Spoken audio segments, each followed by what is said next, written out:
ये भाई साहब तो याद ही होंगे आपको 90s के ज़माने में जब मैं और आप अपने दूध वाले दांतों के टपकने का इंतजार कर रहे थे, तब ये जनाब अखियों से गोली मार के लड़कियों के हीरो नंबर 1 बन के घर वालों के दिल के राजा बाबू कहलाया करते थे। और जादू सिर्फ फिल्मों तक नहीं बल्कि रियल लाइफ में भी इनके सिर्फ एक गाने ने अंकल जी की पूरी किस्मत बदल के रख दी थी। लेकिन ट्रक के पीछे आपने पढ़ा होगा, बुरी नजर वाले तेरा मुंह काला। तो बस हाथों में जरा काली स्याही रगड़ लीजिए, क्योंकि आज कुछ मक्कार लोगों के चेहरों पे कालिक पोतने का वक्त आ गया है, जिन्होंने हमारे लाडले गोविंदा सर की फिल्मों पे बुरी नजर डालना शुरू कर दिया है। हेलो फ्रेंड्स, मैं हूं Diksha. Welcome to trailer review of Coolie number 1। सबसे पहले तो एक बात क्लियर कर दूं, भले ही आपके पास ओरिजिनल फिल्म के राइट्स पहले से मौजूद हो या फिर आप पैसे देकर उनको खरीद लो, लेकिन हर पुरानी फिल्म के साथ लोगों के इमोशंस जुड़े होते हैं, जिनको बार बार तुच्ची सी रीमेक फिल्में बनाकर चैलेंज करना बंद कर दीजिए। वक्त है, संभल जाओ, वरना जनता की ताकत अक्सर महलों में रहने वालों को भी रोड पे लाके पटक सकती है। इस बार कहानी एक चालाक दिमाग इंसान के इर्द गिर्द बुनी गई है, जो धोखेबाजी के खेल में फंसाकर एक अमीरजादे की सुंदर बेटी को अपनी पत्नी बनाने का नामुमकिन सा सपना हकीकत में बदल देता है। लेकिन झूठ कितना भी परफेक्ट क्यों ना हो, पकड़ा तो जाता ही है। बस लड़की के पिताजी भाई साहब की असलियत यानी कुली वाली नौकरी से रूबरू हो जाते हैं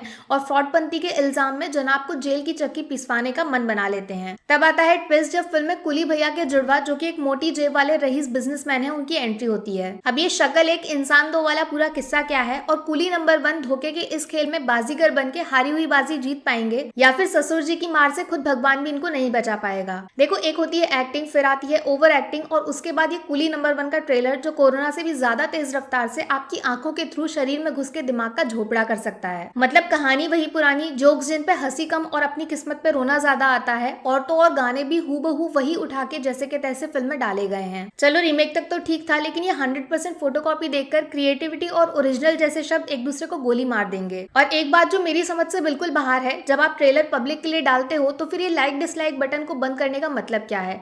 जब आपको जनता के रिएक्शन से फर्क ही नहीं पड़ता तो फिर फिल्म बनाने की जरूरत ही क्या थी? सड़क 2 के साथ जो हुआ वो हम सब अच्छे से जानते हैं, लेकिन यकीन मानिए कूली नंबर 1 उस बीमारी से भी ज्यादा खतरनाक है, जिसका इलाज ढूंढने के लिए शायद जादू को स्पेस से धरती पे बुलाना पड़ेगा। अक्सर ऐसे टाइम में हम नेपोटिज्म जैसे शब्द पे इल्जाम डाल के अपने दिल की भड़ास पूरी तरह निकाल देते हैं, लेकिन आप जानते हैं असली गुनहगार कौन है? सबसे बड़ी गलती मेरी और आपकी है। एक तरफ जब जुड़वा 2 जैसी फिल्में 220 करोड़ से भी ज्यादा का कलेक्शन करती हैं, तो दूसरी तरफ सोन चिड़िया जैसी मास्टरपीस फिल्म सिर्फ 6 करोड़ पे आके रुक जाए, तो फिर नेपोटिज्म को बदनाम करना बंद करिए और सबसे पहले खुद के अंदर झांक लीजिए। सर बर्नार्डो डी कैप्रियो की तो बात ही मत पूछिए। उनके हिसाब से अगर दिलवाले इंसेप्शन के लेवल की फिल्म थी, तो फिर कूली नंबर 1 शायद रिश्ते में पैरासाइट की बाप लगती होगी। इनके लिए सिर्फ 4 शब्द है मेरे पास, जो आजकल एक अच्छा खासा मीम भी बन चुका है। उन लोगों का दिल से शुक्रिया जिन्होंने अपना काम धंधा छोड़कर फ्री में मेरा प्रमोशन किया। नशे से चढ़ गई सारा अली खान लव आजकल की अपनी ऑस्कर डिजर्विंग एक्टिंग से भी 2 कदम आगे बढ़ गई हैं। हो सकता है इस बार उनका नाम Guinness book of world records में दर्ज किया जाए किलर एक्टिंग के लिए, जो ना जाने कितने मासूम लोगों के शरीर से आत्मा को हमेशा हमेशा के लिए मुक्त करने वाली हैं। अब आप सोच रहे होंगे कि बीमारी के बारे में तो बात हो गई, लेकिन इसका इलाज क्या है? इलाज मिलेगा आपको मेरे पिछले वीडियो में, जिसमें मैंने 10 ऐसी इंडियन फिल्मों का जिक्र किया है जिनके सामने पूरा बॉलीवुड भी आपको चाय कम पानी लगेगा। उन फिल्मों को देखिए और असली कंटेंट को सपोर्ट करना शुरू कर दीजिए। फिर देखिए कैसे बॉलीवुड की रीमेक वाली दुकान पे ताला लगेगा और फिल्म में एक्टर्स के सरनेम पे नहीं बल्कि कहानी पे ज्यादा बजट खर्च किया जाएगा। 25 दिसंबर को सेंटा क्लॉज आपके घर में कूली नंबर 1 का गिफ्ट लेकर आने वाले हैं। उसको खोलना है या फिर नहीं, उसका रिस्क आप मत उठाना। मैं रिव्यू डाल दूंगी, क्या पता 2021 में जाने से पहले आप भगवान के घर के मेहमान न बन जाएं। बाकी वीडियो में कुछ पसंद आया हो या फिर कुछ शिकायत करनी हो तो मैं आपको इंस्टाग्राम पे भी मिल जाऊंगी।